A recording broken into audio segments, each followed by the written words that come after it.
ہم جس مہینے میں یہ گفتگو کر رہے ہیں یہ مہینہ زکوٰۃ کا مہینہ ہے.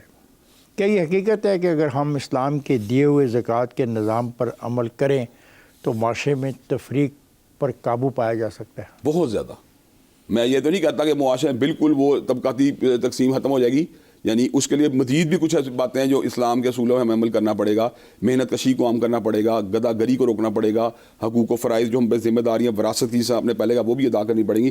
لیکن سچی بات ہے تنہا زکوٰۃ اور صدقات کا اسٹریس کرنے کے ساتھ بھی معاشرے کے اندر جو احساس محرومی ہوتا ہے یا معاشرے میں ایک جو کلاس سسٹم ہوتا ہے اس میں بڑی کمی واقع ہوتی ہے. کلاس سسٹم کہاں سے جنریٹ ہوتا ہے؟ کلاس تب جنریٹ ہوتا ہے کہ ایک بندہ جو ہے نا اس کے پاس سبھی کچھ ہے اور ایک بندہ اس کا کچھ بھی نہیں ہے. جو ہیو ناٹس ہیں ان کو جب اپورٹ کریں گے تو معاشرے کمی واقع ہوگی. آپ اسلامک اسٹڈیز میں پی ایچ ڈی کر رہے ہیں. اب ابھی آپ نے ایک لفظ ہیو اینڈ ہیو ناٹس کی بات کی. کیا اسلام میں ہیو ناٹس کے لیے کوئی مقام نہیں ہے؟ یہی تو میں نے آپ کے سامنے بات رکھی ہے. میں آپ سے پوچھنا چاہ رہا ہوں کہ آپ کی اسٹڈی کیا کہتی ہے؟ میری اسٹڈی یہی کہتی ہے کہ اسلام کا جو تصور ہے انفاق فی سبیل اللہ کا، زکوٰۃ کا، صدقات کا، اسسٹنس کا، پھر بیت المال کا، اس کا مقصد یہی ہے کہ معاشرے میں جو ہیو ناٹس ہیں ان کو اپ گریڈ کیا جائے اور ان کو اس مقام کے اوپر پہنچا دیا جائے کہ کل کلام وہ بھی ان لوگوں میں شامل ہو جائیں جن کو اللہ تعالیٰ نے غنی کیا ہوا ہے. لیکن آپ جیسے جو لوگ ہیں وہ یہ بھی کہتے ہیں کہ جن لوگوں کے پاس بے انتہا دولت ہے ان سے مت پوچھو کہ وہ بے انتہا دولت ان کے پاس کہاں سے آئی، کیونکہ اللہ تعالیٰ ان کو دولت دے رہا ہے. یہ اس کا جواز تھا. بنیادی طور پر اسلام کے اندر دولت کے کمانے کے اوپر پابندیاں عائد نہیں کی گئی اگر آپ کے ذرائع حلال ہو. لیکن آپ کے اوپر جو ہے نا دو آپ کو باتیں آپ کا ان کا پابند بنایا گیا. ایک آپ کے اوپر جو ہے نا اوبلیگیشن ہے جسے زکوٰۃ کہتے ہیں، اور ایک آپ کو ریکمینڈ کیا گیا جسے آپ صدقات کہتے ہیں. آپ اگر اپنی اس اوبلیگیشن کو ادا کرتے ہیں اور کسی حد تک چیریٹی کے اندر یعنی انوالو ہوتے ہیں تو پھر آپ کے اوپر جو ہے یہ بات کہ آپ قدغن نہیں لگا سکتے کہ آپ نے کمایا کیوں ہے.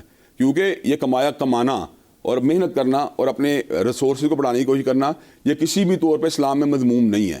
اس لیے کہ جب آپ اللہ تعالیٰ کے فضل و کرم سے یہ ذرائع کو اپنے لیے جمع کرتے ہیں حلال طریقے سے کسی کا کھائے بغیر، تو الٹیمیٹلی آپ اپنے بچوں کے لیے، اپنے اہل خانہ کے لیے، اپنے گرد و پیش میں رہنے والوں کے لیے ایک سہولت پیدا کرتے ہیں. حلال اور حرام کا فیصلہ کون کرے گا؟ حلال اور حرام کا فیصلہ اسلام کے اصول کریں گے. کہیں آپ نے سود کے ذریعے کمایا، حرام کمایا. اگر آپ نے رشوت کے ذریعے کمایا، حرام کمایا. کم تولنے کے ذریعے کمایا، حرام کمایا. کم ماپنے کے ذریعے کمایا، حرام کمایا. اور آپ کو یہاں پہ میں صرف ایک بات جو ہے یہاں ضرور ہائی لائٹ کروانا چاہتا ہوں آپ کے اس پروگرام کے توسط سے کہ ایک اللہ تعالیٰ کا عذاب ایک قوم کے اوپر آیا جس کے جرائم میں سر فہرست جو تھا معاشی بدعنوانیاں تھیں. سیدنا شعیب علیہ السلام کی قوم مدین جو تھی وہ کم تولتی تھی، کم ماپتی تھی. تو انہوں نے کو کہا پورا تولو اور پورا ماپو. جب انہوں نے کو یہ بات کہی تو انہوں نے بڑا عجیب جواب دیا. کہنے کا صلاتو کا تامر کا نتر کا ما یعبد آباؤنا نفل فی اموالنا ما نشاء انک لانت الحلیم الرشید. شعیب آپ کی نماز بڑی عجیب ہے، یہ ہمیں معبودان باطل کی پوجا کے ساتھ ساتھ کاروبار کے اندر بھی ہماری مرضی کرنے سے روکتی ہے. حالانکہ کاروبار تو مال تو ہمارا ہے، ہم جیسے مرضی چاہیں کریں. آپ کہتے ہیں پورا تولو پورا ماپو، آپ اس میں ہمارے اندر جو ہے نا کیوں اس میں مداخلت کرتے ہیں؟ تو حضرت شعیب علیہ السلام کہنے لگے جب اللہ تعالیٰ جو رزاق ہے، جو اس نے اصول و ضوابط مقرر کیے ہیں اس کے اوپر تم عمل کرو. لیکن انہوں نے اس بات کو جب ڈینائی کیا تو الٹیمیٹلی کیا نکلا؟ انہوں نے کہا لئن اتبعتم شعیبا انکم اذا لخاسرون. اگر تم نے شعیب کی پیروی کی تم تو گھاٹا کھا جاؤ گے. اللہ کہتا ہے حالانکہ حقیقت میں ان کو اس بات کا علم نہیں تھا کہ شعیب کی پیروی گھاٹے کا سبب نہیں ہے بلکہ ان کی اپنی روش گھاٹے کا سبب ہے. تو نتیجہ ان کو گھاٹا پھر مقدر ان کا بن گیا. ایک چنگھاڑ نے ان کو آ لیا اور وہ سارے کا سارے تباہ و برباد ہو گئے. کیا زکوٰۃ ٹیکس کا متبادل ہے؟ دیکھیں میں یہ بات سمجھتا ہوں کہ اسلامی معاشرے میں اگر حقیقت میں زکوٰۃ اور صدقات کا نظام عام ہو جائے نا ٹیکسز کی ضرورت نہیں رہتی. ٹیکسز وہاں پہ ہوتے ہیں جس وقت آپ عوام الناس کے اندر یہ بات محسوس کرتے ہیں کہ حکومتی ضروریات یا پبلک کی ضروریات کو پورا کرنے کے لیے ہمیں ریونیو یا پبلک سے بھی چاہیے. اگر پبلک آپ کو خوش دلی کے ساتھ زکوٰۃ دے گی، پبلک آپ کو غریبوں کی حمایت کے لیے، بیماروں کی حمایت کے لیے، معذوروں کی حمایت کے لیے، غیر تعلیم یافتہ لوگوں کو اپ گریڈ کرنے کے لیے جب زکوٰۃ دے گی تو الٹیمیٹلی وہاں ٹیکس کی ضرورت نہیں رہے گی. نہیں لیکن سر سوال ہے کہ لوگ زکوٰۃ سرکاری طور پہ دینے کے بجائے انڈیویجول دینا چاہتے ہیں. اس کی وجوہات سرکار اگر زکوٰۃ اکٹھی کرے اور پھر اس کو استعمال کرے تو بہتر نہیں؟ بہت بہتر ہے، لیکن اس کی کچھ وجوہات ہیں. اس کی وجوہات ہیں کہ لوگوں کا نا سرکاری جو ایکسپینسز کے اوپر اعتماد نہیں ہے. لوگ یہ بات سمجھتے ہیں یہ اس طرح ایکسپینڈ نہیں کرتے. جس معاشرے کی ہم بات کرتے ہیں جہاں سے ہم یہ سب سیکھ کے آئے ہیں اس دور میں کیا طریقہ کار؟ اس میں بالکل پبلکلی کلیکٹ زکوٰۃ ہوتی تھی، بیت المال میں آتی تھی اور بیت المال کے اندر لیٹر آن پبلک کی رفاع عامہ کے اوپر لگایا جاتا تھا. بلکہ زکوٰۃ کو نہ دینے والوں کے لیے ایک ایڈمنسٹریٹو لیول سخت کارروائی بھی کرنے کے آرڈر جاری کیے جاتے تھے یعنی حضرت صدیق اکبر کا باقاعدہ طور پہ یہ اعلان ہے کہ ایک رسی بھی جو مادی التقاء میں دی گئی ہے رسول کریم صلی اللہ علیہ وسلم کے حدیث مبارک کے اندر، اب اگر کسی نے انکار کیا تو میں اس کے خلاف باقاعدہ طور پہ آپ نے جہاد کرنے کی بات کی ہے اس موقع کے اوپر۔ اس کا مطلب یہ ہے کہ اگر آپ کو اس بات کا یقین اور اعتماد ہو جائے کہ آپ کا سارا پیسہ بالکل آنیسٹلی جو ہے نا اس کو ڈیوائڈ کیا جائے گا اور اس کے اندر کسی بھی قسم کی کریڈیبلٹی کا ایشو نہیں ہوگا، میں سمجھتا ہوں آج بھی پبلک جو ہے ریاست کو دکا دینے تیار ہے۔ جب میں یہ بات سمجھتا ہوں میرے گرد و نواح کے اندر غریب لوگ موجود ہیں، ڈپرائیوڈ لوگ موجود ہیں، میں ان کی اپگریڈیشن کی دکات اس لیے دیتا ہوں کہ میرا ٹرسٹ یا آپ کا ٹرسٹ جو ہے اسٹیٹ کے اوپر یا ریاست کے اوپر اس طرح کا نہیں ہے۔ وہ سمجھتے ہیں کہ یہ شاید اس کو اپنی عیاشیوں میں استعمال نہ کر دیں یا قومی خزانہ جو ہے اس کو اپنے ذاتی اس میں تصرفات نہ کر دیں، یہ وجہ ہے زکوٰۃ نہ دینے کی پبلک کو۔ ابھی آپ نے ایک واقعہ بتایا، اس وقت جو لوگ زکوٰۃ نہیں دے رہے تھے وہ کیوں نہیں دے رہے تھے؟ اچھا، وہ ہوا یہ کہ نبی کریم صلی اللہ علیہ وسلم کی رحلت کے بعد ان لوگوں کے دل میں یہ بات آئی کہ اب ہم جو ہے بالکل جو ہے نا ایڈمنسٹریشن کے تابع نہیں رہے، تو انہوں نے ایڈمنسٹریشن کی اہمیت کا انکار کرتے ہوئے کہا ہم زکوٰۃ بھی نہیں دیں گے۔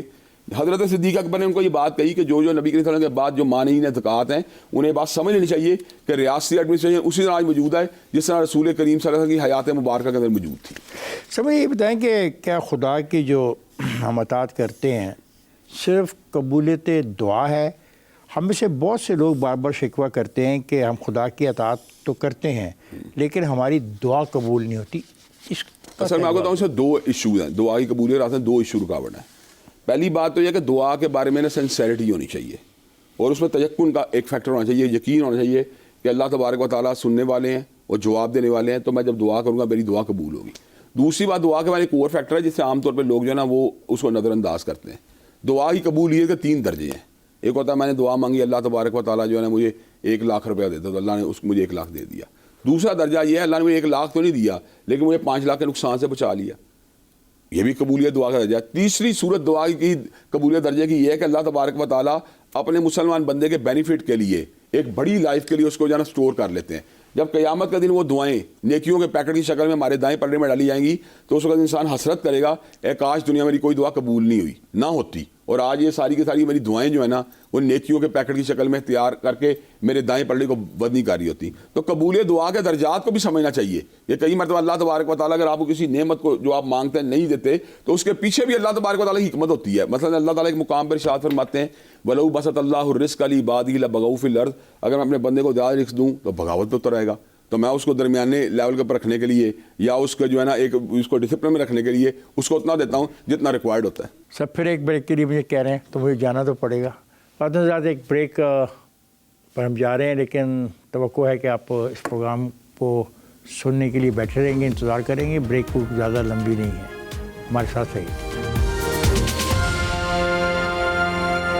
ویلکم بیک خواہشات، بات ہو رہی ہے ابتسام علیہ شیخ صاحب سے۔ آئیے گفتگو کے سلسلے کو جاری رکھتے ہیں۔ کیا وجہ ہے کہ ہم اختلاف رائے کے بجائے مخالفت کے راستے پہ چل پڑے ہیں اور برداشت کا جو سبق اسلام نے ہم کو دیا تھا ہم اسے بالکل بھول چکے ہیں؟ اصل بات یہ ہے کہ اگر میں دین کو اپنا ذاتی سمجھتا ہوں، اس کو اوپر سمجھتا ہوں کہ یہ میرا دین ہے، تو اس صورت کے اندر تو میں ہو سکتا ہے کہ اختلاف کے راستے پہ چل نکلوں، لیکن مخالفت کے راستے پہ چل نکلوں، لیکن میں سمجھتا ہوں کہ دین تو اللہ تعالیٰ کا دین ہے، یہ تو اللہ تعالیٰ کی عطا ہے، دین اللہ کو میں نے آگے پہنچانا ہے، تو اس موقع کے اوپر پھر میرے اندر جو ہے نا اختلاف رائے کے جو ہے نا صلاحیت پیدا ہو جائے گی، اس لیے کہ میں جو بھی نقطہ بیان کر رہا ہوں اس کا مقصد اللہ کو راضی کرنا ہے۔ جب میں اس کے اوپر پوزیشن اپنا کر لوں گا، یہ تو میری ذاتی چیز ہے، اصل میں دین کے اوپر اجارہ داری کا جو کنسیپٹ ہوتا ہے وہاں سے یہ سارا کا سارا مخالفتیں شروع ہوتی ہیں۔ مجھے دین کے ایک اسٹوڈنٹ کے طور پہ، دین کے ایک طالب علم کے طور کے اوپر اپنی رائے کو خلوص نیت کے ساتھ دینا چاہیے۔ اگر کوئی بندہ کاؤنٹر آرگومنٹ کے ذریعے یا ہسٹری آف اسلام سے کوئی ایویڈنس لا کے میری اس رائے کو ثابت کرتا درست نہیں ہے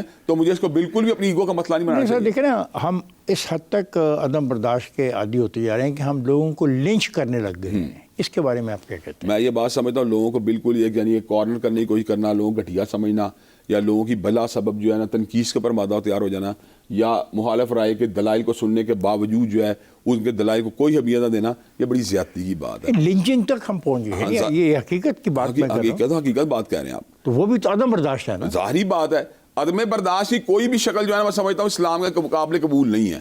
اسلام بنیادی طور پہ وجہ آپ کوئی چیز بنا لیتے ہیں کہ یہ وجہ تھی اس لیے لنچ کر دیا گیا، کیا یہ جائز ہے؟ غلط ہے، بالکل غلط ہے، بنتا ہی نہیں، جواب ہی نہیں بنتا اس چیز کا۔ اب سوال ہے کہ روزے ہم رکھ رہے ہیں، روزے کے اولین جو مقاصد ہیں اس میں تقوی کا حصول ہے۔ ایک عام مسلمان کیسے جانے گا کہ اس کے روزے جو ہیں اس کے مقاصد پورے ہو رہے ہیں یا نہیں ہو رہے؟ دیکھیں، 2 ڈرائیو ایسی ہیں جو انسان کو بہت کنٹرول کرتی ہیں۔ ایک ہنگر ڈرائیو ہے، ایک سیکس ڈرائیو ہے جو ہر انسان کے اندر موجود ہے. تو اللہ تعالیٰ نے انہی 2 ڈرائیوز کو رودوں کے اندر جانا روکا ہے، اور ان حصوں میں روکا ہے جو جائز تھے. کھانا جائز تھا، دودھ جائز تھا، چاول جائز تھے، روٹی جائز. اللہ نے کہا نہیں کھانی چند گھنٹوں کے لیے. شریک حیات سے نکاح ہوا، اللہ نے کہا اس کے قریب نہیں جانا چند گھنٹوں کے لیے.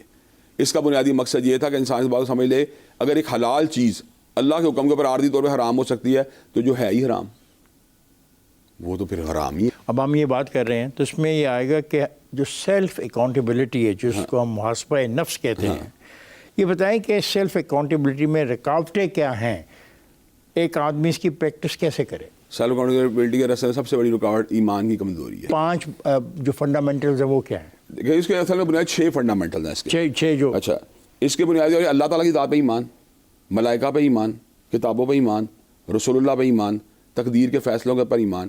یہ ہمارا ساری چیزوں میں ایمان ہونا چاہیے.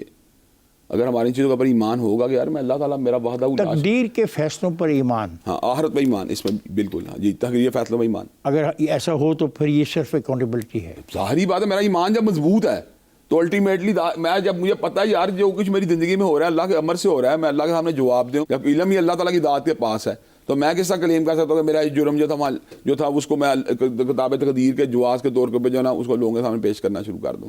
یہ بات ہماری بالکل نہیں ہے. اصل بات ہے میرا ایمان مضبوط ہونا چاہیے اللہ کی ذات کے اوپر، میرا ایمان مضبوط ہونا چاہیے یوم حساب کے اوپر. جب میرا اللہ کی ذات پہ اور یوم حساب پہ ایمان پورا ہوگا اور مجھے پتہ ہوگا یار میں نے تو ایک عمل کا وہاں جواب دینا ہے، تو الٹیمیٹلی میں پھر خود سیلف اکاؤنٹیبلٹی کے راستے پہ چل نکلوں گا. اور یہاں پہ ایک بات میں ضرور ایڈ کروں گا کہ روزہ جو ہے نا اس اعتبار سے ایک بڑی عجیب پریکٹس کا نام ہے، کیونکہ اس کی سیکریسی ہے، اس میں ایک پرائیویسی ہے.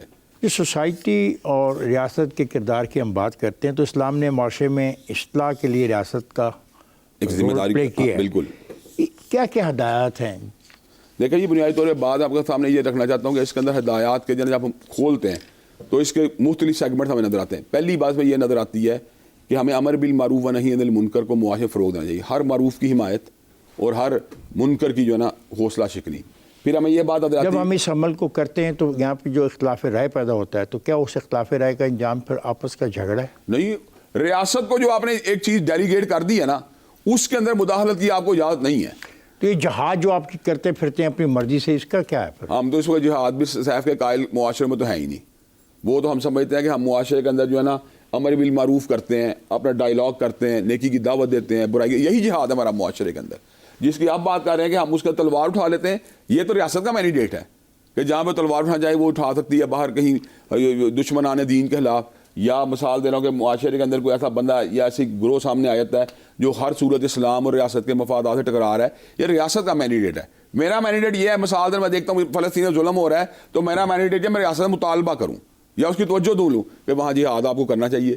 میں یعنی اسے کہتے ہیں میں انہیں آگے ایک استدعا کروں یا ریکویسٹ کروں کہ دیکھیں مسلمان جو ہیں وہ آپ کی مدد کے منتظر ہیں، تو جو اگر آپ کے پاس ذرائع موجود ہیں ان کو کریں. اب میں کشمیر کے اندر بھی میں یہ کہوں گا کہ ریاست جو ہے نا وہ اس مسئلے کے اندر جو ہے نا کوئی راست اقدام کرنے کے لیے نا ماحول کو پیدا کرے. تو ہمارا جوش کا کلائمیکس بھی اس لیول میں نہیں پہنچا دیتا کہ ہم خود تلوار اٹھا لیں. ہمارا جوش کا کلائمیکس بھی اس بات کا طلبگار ہے کہ ہم ریاست کے سے استدعا کریں کہ وہ اپنی ذمہ داریوں کو نبھاتے ہوئے جو ہے نا مظلوم مسلمانوں کی حمایت کریں. دین کے معاملے میں کوئی جبر نہیں، یہ بات سورۃ یونس، سورۃ بقرہ اور سورۃ انعام میں کہی گئی ہے. جو لوگ اس پہ عمل نہیں کرتے ان کے بارے میں آپ کا کیا ہے؟ دیکھیں جی دین میں جبر کی بات میں تھوڑی کھولنا چاہتا ہوں کہ دین میں جب جبر کا ذکر کیا تھا اس کا مطلب کہ ہم کسی غیر مسلم کو دین کا پابند بنانے کا مجاز نہیں ہے. ہم کسی مسیحی کو، کسی یہودی کو، کسی سکھ یا ہندو کو زبردستی دائرہ اسلام میں داخل نہیں کر سکتے. اس کے بعد یہ بات میں آپ کے سامنے رکھنا چاہتا ہوں، لیکن اس کے ساتھ یہ بات ضروری ہے کہ ونس میں دین میں داخل ہو گیا ہوں تو پھر میں احکامات الہی کا پابند ہوں. پھر یہ بات نہیں کہی جاتی کہ میں احکام الہی ابھی بھی میری جو ہے نا آزادی ہے. جب میں نے اس کے اندر اپنے آپ کو داخل کر لیا ہے تو پھر احکامات الہی کی بندی میرے لیے ضروری ہے. جب آپ یہ مانتے ہیں تو پھر آپ کا جو رویہ ہے وہ اقلیتوں کے حوالے سے مثبت نہیں پایا جاتا. نہیں پایا جاتا. دنیا بھر میں چلے میں آپ کو چھوٹی بات آتا ہوں. یہ ایک بات میں سمجھتا ہوں اس کے اندر ایگزیجریشن موجود ہے. پاکستان میں آپ بتائیں کہاں پہ مسیحیوں کے ساتھ جو ہے نا جنرل پبلک کے اندر جو ہے نا ایک نیگیٹو تھنکنگ پائی جاتی ہے؟ کہاں پہ ہمارے دین میں بات پائی جاتی ہے کہ ہم نے ان کو ختم کرنا ہے؟ اب ایک کولیکٹیو بیہیویئر کی بات کریں وہ 2-4 واقعات انڈیکیٹ نہیں ہوتا. ہم تو مسلمانوں کا بھی قتل دیکھتے ہیں. ہم تو اب مولانا حامد الحق کو شہید کر دیا جس طرح گیا ہے، جس طرح وہ یعنی ان کا سانحہ ہوا ہے. تو ہم تو اپنے علماء کا شہید کرنے والے کا دعویٰ ہے کہ وہ بھی مسلمان میں ہیں. یہی آپ سے عرض کرنا چاہ رہا ہوں کہ آپ اقلیتوں کے بارے میں اب یہ ایک مثبت رویے کی جب آپ بات کرتے ہیں تو آپ 2-3 واقعات کو بنیاد بنا کے یہ نہیں کہتے یا تو مسلمانوں کو معاف نہیں کیا جا رہا. اس کا سوسائٹی میں جو انٹالرنس کا شکار لوگ ہیں وہ مذہبی تفریق نہیں کر رہے, جہاں انہیں موقع ملتا ہے وہ یہ کام کرنا شروع کر دیتے ہیں. یہ کولیکٹیو بیہیویئر نہیں ہے, یہ ایک مارجنلائز بیہیویئر ہے. یہ الگ بات ہے کئی مرتبہ اس کی وجہ سے جیسا کہتے ہیں ایسی ایکو پیدا ہوتی ہے, ایسی بادکش پیدا ہوتی ہے کہ پورا معاشرہ بدنام ہو رہا ہوتا ہے. تو آپ اس میں یقین رکھتے ہیں کہ دین کے معاملے میں کوئی نہیں بالکل نہیں ہے. ہاں اگر میں جب دین میں داخل ہوتا ہوں پھر میں دین کے احکامات کی بندی کرنی چاہیے,